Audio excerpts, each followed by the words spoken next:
Are you going forward with the mindset that there will definitely be a season 2? I mean, that's the way that Rick and I are looking at it. We're talking about kind of how much of season 2, how much of the comic books will season 2 occupy. We've talked about some episode ideas.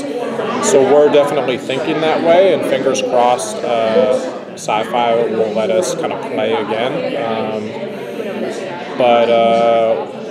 We need the fans to just make a lot of noise on social media and kind of harass sci-fi for us in the nicest way possible, and just kind of push them, let them know how much they love the show and how much it's connecting with them.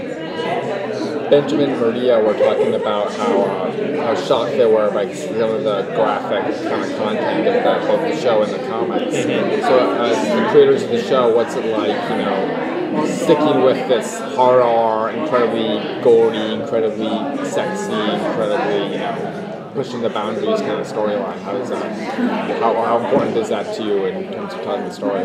Well, for us, it's just about balance. So we try to make sure if there is like crazy violence, that there's also super, funny moments as well. So the audience never feels like, oh, it's so violent and graphic that I'm going to pull out of the story. We try to make sure there's a lot of heart in every episode, that there's comedy, that the characters all have an emotional stake, and that we're not just doing gore for gore's sake, because that's not interesting to us. At the end of the day, the show lives and dies based on the characters and who they are to each other, and that's what's important to us. And then the violence that happens around them, it's a part of their world, and then we kind of see how they react to that violence, and we kind of try to explore, what ramifications that has for them as characters. The finale, the end of the finale anyway, played out a little bit differently on the show than it did in the comics. Mm-hmm. Talk about that in a little bit, and how it might keep us guessing, fans of the comics, going forward in the series as well.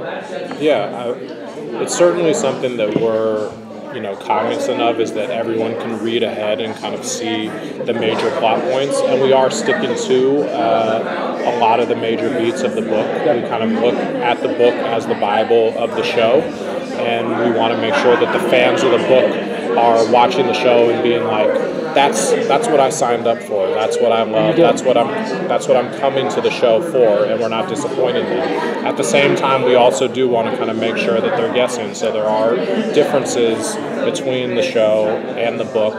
I'm not going to get into exactly what all those are, because it is fun for the show's fans of the comic to be like, oh, I didn't know that was coming, or I didn't know that those two characters were going to end up together, and that's a nice surprise.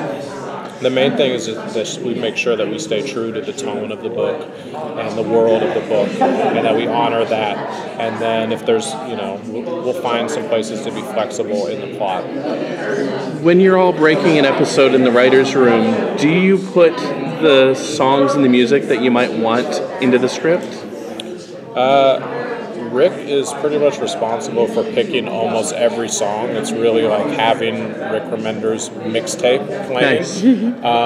And so his process for doing that is typically after an episode is shot, he'll sit in his office and he'll play songs over the cut until he finds the one that kind of works for that scene. Some stuff is like, it just ends up in the script and it's there and it works, and he knows from the beginning that will be the song. But some stuff is an experiment, like in the finale, like the Whiskey River track over the redneck fight, that was just that happened, that wasn't in the script, it was just kind of an organic process.